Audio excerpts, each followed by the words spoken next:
નવસારીમાં કેન્દ્રીય મંત્રી સી.આર. પાટીલની અધ્યક્ષતામાં સંમેલન. નવસારીમાં પદગ્રહણ અને વિકસિત ભારત સંકલ્પ સંમેલન યોજાયું. હરીશ મંગલાણીએ ચેમ્બર ઓફ કોમર્સના પ્રમુખનો પદભાર સંભાળ્યું. લોકસભાના મુખ્ય દંડક સંજય જયસ્વાલ, કનુભાઈ દેસાઈ ઉપસ્થિત રહ્યા. નવસારીને બીજી વંદે ભારત ટ્રેનનું સ્ટોપેજ મળશે તેવી વાત સી.આર. પાટીલે કરી. સાથે જ જણાવ્યું કે સ્થાનિક ટ્રેનોના ફેરા અને સ્ટોપેજ વધારવા રેલવે મંત્રીની રજૂઆત. નવસારીના વેપાર, ઉદ્યોગ અને રેલવે સુવિધા પર ભાર મૂક્યો.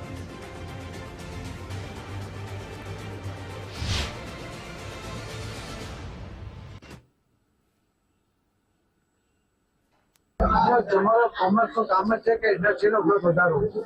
એટલા જ માટે મેં ચેમ્બર ઓફ કોમર્સના જૂના અને નવા બધા સાથીઓને અમને ટકોર કરી છે.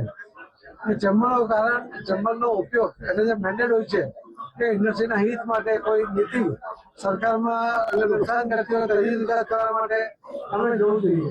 જ્યારે આવનારા દિવસોમાં નવસારીમાં પીએમ મિત્ર પાર્ક ડેવલપ થઈ રહ્યું છે, એનું કામ લગભગ દિવાળી પછી ચાલુ થઈ જશે.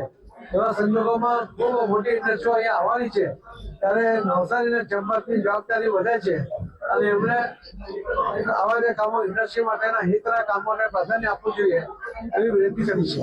ધન્યવાદ.